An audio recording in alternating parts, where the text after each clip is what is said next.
इतिहास में कई योद्धा हुए जिन्होंने अपनी जान देकर जंग जीती, लेकिन क्या आपने ऐसे योद्धा की कहानी सुनी है जिसने मरने के बाद जंग जीती? हरि सिंह नलवा एक ऐसा नाम जिससे अफगान पठान इतना डरते थे कि उनकी शलवारें गीली हो जाती थीं।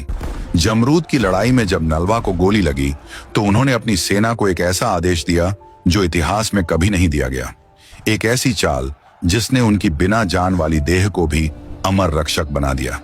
क्या थी वो खौफनाक रणनीति? ये कोई किस्सा नहीं, ये 19वीं सदी का वो कड़वा सच है जिसने काबुल से लेकर पेशावर तक की हवाओं का रुख बदल दिया था।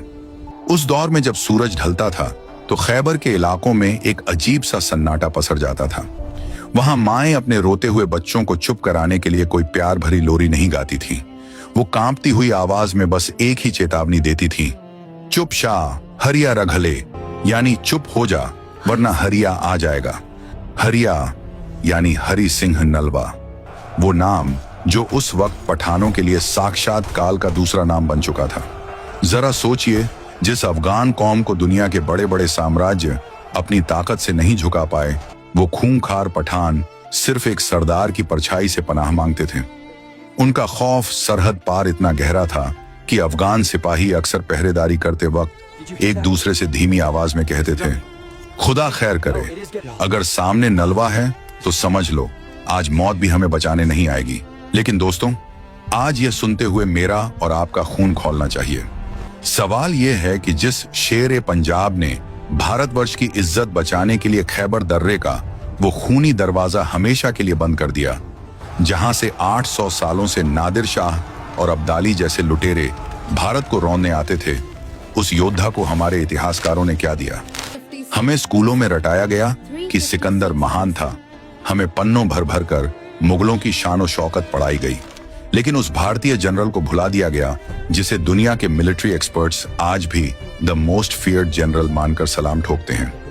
यह सिर्फ एक भूल नहीं है, यह हमारे गौरव को मिटाने की एक सोची समझी साजिश है। एक ऐसा काला सच जिस पर सालों से धूल जमी है, लेकिन आज यह अन्याय खत्म होगा। आज हम उस धूल को झाड़ेंगे और उस फौलादी जिगर को करीब से देखेंगे जिसके सामने सिर्फ दुश्मन नहीं बल्कि खुद मौत भी नतमस्तक हो गई थी। असली मर्द वो नहीं होता जो सिर्फ लोहे की तलवार लेकर चले, असली मर्द वो है जिसके इरादे लोहे को भी काट दें। आज के दौर में हम जिम में बनी बॉडी को ताकत समझते हैं, लेकिन इतिहास गवाह है कि असली ताकत डोलों में नहीं, जिगर में होती है। वो जिगर जो मौत के जबड़े में हाथ डालने से भी न कतराए। कहानी थोड़ा पीछे जाती है। साल 1804 महाराजा रणजीत सिंह शिकार पर निकले थे। उनके साथ था एक नौजवान जिसकी मूंछों की रेख अभी ठीक से फूटी भी नहीं थी। उम्र मुश्किल से 13-14 साल रही होगी, लेकिन उस लड़के की आंखों में एक ऐसा तेज था जैसे साक्षात सूर्य उतर आया हो। जंगल घना था, हर तरफ खामोशी थी, एक ऐसी जानलेवा खामोशी जो तूफान आने से पहले होती है। तभी अचानक मौत ने झपट्टा मारा। झाड़ियों से एक विशालकाय आदमखोर बाघ बिजली की रफ्तार से उस नौजवान हरि सिंह के घोड़े पर कूदा। हमला इतना भयानक और अप्रत्याशित था कि घोड़ा लड़खड़ा गया और हरि सिंह जमीन पर आ गिरे। अगले ही पल बाघ उनके सीने पर चढ़ बैठा था। उसके खूनी जबड़े हरि सिंह के गले से बस इंच भर दूर थे। उसकी गर्म सांसें और मौत की बदबू हरि सिंह के चेहरे पर पड़ रही थीं।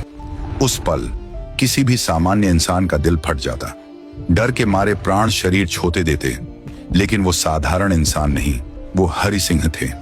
उस वक्त न तो तलवार खींचने का मौका था और न ही ढाल उठाने का वक्त। मौत सामने थी और हाथ खाली थे। तो उन्होंने क्या किया? उन्होंने वो किया जो आज तक सुना नहीं गया था। उस 13 साल के शेर ने बाघ की आंखों में आंखें डाली और अपने नंगे हाथों से, जी हाँ, अपने नंगे हाथों से बाघ के जबड़ों को जकड़ लिया।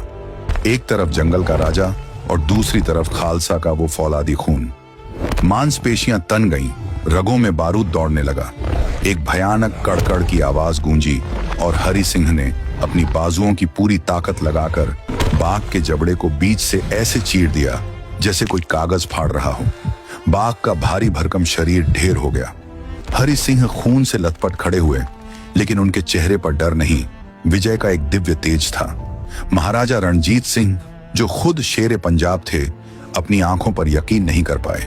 वो दौड़कर आए, खून से सने हरि सिंह को अपने गले से लगाया और भरी आवाज में कहा, हरि सिंह, तूने इस बाघ को वैसे मारा है जैसे महाभारत काल में राजा नल शेरों का शिकार करते थे। आज से तू सिर्फ हरि सिंह नहीं, तू हरि सिंह नलवा है। नलवा यानी बाघ को पंजों से फाड़ने वाला। यही वो पल था जब एक साधारण इंसान एक लेजेंड बन गया। रणजीत सिंह जानते थे कि उन्हें वो शमशीर मिल गई है जो अब अफगानों के सीने को चीरकर भारत का खोया हुआ सम्मान वापस लाएगी। लेकिन उन्हें क्या पता था कि जिस बाघ का जबड़ा उन्होंने आज फाड़ा है, उससे भी खूंखार और बड़ी चुनौती जमरूद के किले के बाहर उनका इंतजार कर रही है, जहां मौत उन्हें छूने आएगी पर उन्हें हरा नहीं पाएगी। वक्त का पहिया घूमा और हम आ पहुंचे साल 1837 में। स्थान जमरूद का किला। यह किला सिर्फ पत्थरों की दीवार नहीं था, यह भारत का वो आखिरी दरवाजा था जिसके उस पार खूंखार अफगानी सेना भूखे भेड़ियों की तरह बैठी थी। लेकिन यहाँ इतिहास का एक ऐसा काला पन्ना आता है जिसे अक्सर बड़ी चालाकी से किताबों से गायब कर दिया गया। एक ऐसा रहस्य जो आज भी दिल को चुभता है। उस वक्त हरि सिंह नलवा सख्त बीमार थे। उन्हें भयंकर निमोनिया था, शरीर आग की तरह तप रहा था। हकीमों ने उन्हें हिलने तक से मना किया था। यह बात टॉप सीक्रेट थी। यह खबर किले की चार दीवारी के अंदर ही दफन रहनी चाहिए थी। लेकिन यह खबर पेशावर की दीवारों को पार करके काबुल में बैठे दुश्मनों तक कैसे पहुंची? अफगान अमीर दोस्त मोहम्मद खान को उसी रात कैसे पता चला कि भारत का शेर घायल है और यही हमला करने का सही वक्त है? यह खबर हवा में नहीं उड़ी थी, इसे अपनों ने ही उड़ाया था। यह दुश्मन की जासूसी नहीं बल्कि घर के भेदियों की गद्दारी थी। इतिहासकार दबी जुबान में कहते हैं कि लाहौर दरबार में बैठे कुछ आस्तीन के सांप, वो डोगरा सरदार जो नलवा के बढ़ते कद से जलते थे, उन्होंने जानबूझकर यह खबर लीक की। उधर नलवा ने खतरे को भांपते हुए महाराजा रणजीत सिंह को मदद के लिए एक नहीं कई खत लिखे। उन्होंने लिखा था, दुश्मन बड़ा है, फौज भेजो वरना खैबर हाथ से निकल जाएगा। लेकिन आपको जानकर हैरानी होगी और गुस्सा भी आएगा कि वो खत महाराजा रणजीत सिंह तक कभी पहुंचने ही नहीं दिए गए। उन गद्दारों ने चिट्ठियों को बीच रास्ते में ही दबा दिया। सोचिए, एक तरफ हरि सिंह नलवा देश की सरहद बचाने के लिए अपनी आखिरी सांसों से लड़ रहे थे और दूसरी तरफ अपनों ने ही उनकी पीठ में खंजर घोंप दिया था।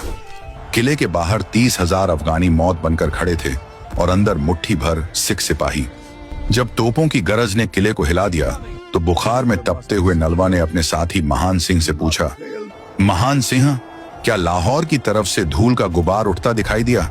क्या सरकार की फौज आ रही है? महान सिंह ने नजरें झुका ली। उनकी चुप्पी ने सब बयां कर दिया। मदद नहीं आ रही थी, शेर को अकेला छोड़ दिया गया था। उस पल हरि सिंह नलवा को समझ आ गया था कि अब लड़ाई सिर्फ अफगानों से नहीं बल्कि वक्त और किस्मत से भी है। उन्होंने अपनी रजाई फेंक दी, कांपते हुए हाथों से अपनी तलवार उठाई और लड़खड़ाते हुए खड़े हो गए। उनकी आंखों में अब बीमारी नहीं बल्कि एक भयानक आग थी। उन्होंने गरज कर कहा, लगता है लाहौर सो रहा है लेकिन हम नहीं सो सकते। आज मदद इंसानों से नहीं अकाल पुरख से आएगी। दरवाजा खोलो। आज या तो हम जमरूद में तिरंगा फहराएंगे या इसी मिट्टी में मिल जाएंगे। गद्दारों ने सोचा था कि शेर बिस्तर पर मरेगा, लेकिन वो भूल गए थे कि घायल शेर की सांसें उसकी दहाड़ से भी ज्यादा खतरनाक होती हैं। मैदान जंग में हर तरफ लाशों का ढेर था। हरि सिंह नलवा 102 डिग्री बुखार में तपते शरीर के बावजूद अपने घोड़े पर सवार होकर ऐसे लड़ रहे थे जैसे साक्षात महाकाल तांडव कर रहे हों। लेकिन तभी पहाड़ी की एक गुफा में छिपे दुश्मन ने धोखे से निशाना लगाया। 2 गोलियां, एक उनके घोड़े को लगी और दूसरी सीधा हरि सिंह नलवा की छाती को चीरती हुई निकल गई। शेर गिर पड़ा, खून फव्वारे की तरह बह रहा था। उनके वफादार सिपाही उन्हें उठाकर तुरंत किले के अंदर ले आए। नलवा की सांसें उखड़ रही थीं, आंखों के सामने अंधेरा छा रहा था। लेकिन उस मरते हुए योद्धा की चिंता अपनी जान नहीं थी। उन्हें चिंता थी उस दरवाजे की जो अगर आज टूट गया तो भारत बर्बाद हो जाएगा। वो जानते थे कि अगर पठानों को पता चल गया कि नलवा मर चुका है तो वो 30,000 की फौज लेकर किले पर चढ़ दौड़ेंगे। तभी हरि सिंह नलवा ने अपनी आखिरी सांसें बटोरते हुए अपने साथी महान सिंह का हाथ पकड़ा और वो आदेश दिया, जो दुनिया के किसी भी जनरल ने आज तक अपनी मौत पर नहीं दिया। उन्होंने कहा, महान सिंह, मेरी मौत का मातम मत मनाना। एक योद्धा की मौत पर आंसू नहीं बहाए जाते। मेरी बात ध्यान से सुन। जब तक लाहौर से फौज ना आ जाए, ये बात इस कमरे से बाहर नहीं जानी चाहिए कि हरि सिंह मर चुका है। मेरी लाश को जलाना मत, बल्कि उसे वर्दी पहनाकर किले की मुंडेर पर खड़ा कर देना। जरा सोचिए उस पल के बारे में। महान सिंह का दिल फट रहा होगा, लेकिन उन्होंने अपने आंसुओं को पी लिया, क्योंकि आदेश नलवा का था। उस रात इतिहास ने एक रोंगटे खड़े करने वाला मंजर देखा। ये वो इनसाइडर सीक्रेट है जिसे सुनकर रूह कांप जाती है। हरि सिंह नलवा की बेजान, ठंडी पड़ चुकी लाश को नहलाया गया। उन्हें उनकी पूरी जनरल वाली वर्दी पहनाई गई, कलगी सजाई गई और हाथ में उनकी वही खौफनाक तलवार थमाई गई। फिर उस शव को ले जाकर किले की सबसे ऊंची मुंडेर पर एक कुर्सी पर बिठा दिया गया। पीछे से लकड़ियों के सहारे उनकी गर्दन को ऐसे ताना गया जैसे शेर शिकार को घूर रहा हो। सुबह हुई। सूरज की पहली किरण उस लाश पर पड़ी। किले के नीचे खद्दी 30,000 अफगानी फौज जो हमले की तैयारी कर रही थी, अचानक ठिठक गई। उन्होंने ऊपर देखा। मुंडेर पर वही साया बैठा था, वही चौड़ा सीना, वही रौबदार पगड़ी। अफगान सेनापतियों के पसीने छूट गए। उनमें कानाफूसी शुरू हो गई। या खुदा, वो तो अभी भी जिंदा है। कल 2 गोलियां खाने के बाद भी वो वहां बैठा पहरा दे रहा है। अगर हम आगे बढ़े तो वो हमें कच्चा चबा जाएगा। वो सिर्फ एक लाश थी, उसमें न धड़कन थी न जान, लेकिन उस मुर्दा जिस्म का खौफ इतना था कि अफगानी सेना एक हफ्ता, जी हाँ, पूरा एक हफ्ता उस लाश को देख देख कर कांपती रही और एक कदम भी आगे नहीं बढ़ा पाई। ये था वो मास्टर स्ट्रोक। दुनिया में लोग जीते जी जंग लड़ते हैं, पर हरि सिंह नलवा ने मरने के बाद भी अपनी सरहद को गुलाम नहीं होने दिया। आज हम सुरक्षित हैं क्योंकि उस रात एक लाश जाग रही थी। उस एक हफ्ते ने इतिहास बदल दिया। जब तक अफगानों को पता चला कि शेर मर चुका है, तब तक लाहौर से महाराजा रणजीत सिंह की विशाल सेना आ चुकी थी। जमरूद बच गया और साथ ही बच गया पूरा भारतवर्ष। अगर उस रात हरि सिंह नलवा ने अपनी मौत को ढाल न बनाया होता, तो शायद आज भारत का नक्शा कुछ और होता। आज भी पाकिस्तान के खैबर पख्तूनख्वा में हरि सिंह नलवा की हवेली मौजूद है और वहां के बुजुर्ग आज भी दबी जुबान में कहते हैं कि पत्थर भी डरते हैं उस सरदार के नाम से। लेकिन अफसोस, जिस योद्धा के नाम से दुश्मन थर थर कांपते थे, उसे हमारी किताबों ने चंद लाइनों में समेट दिया। पर आज आवाज जंतर के माध्यम से हमने उस धूल को साफ करने की कोशिश की है। अगर आज आपका सीना गर्व से चौड़ा हुआ है और अगर आपको लगता है कि हरि सिंह नलवा को भारत रत्न से भी बड़ा सम्मान मिलना चाहिए, तो कमेंट बॉक्स में अमर रहे नलवा या जय हिंद जरूर लिखें और इस सच्चाई को शेयर करें ताकि हर भारतीय तक यह कहानी पहुंचे। वंदे मातरम।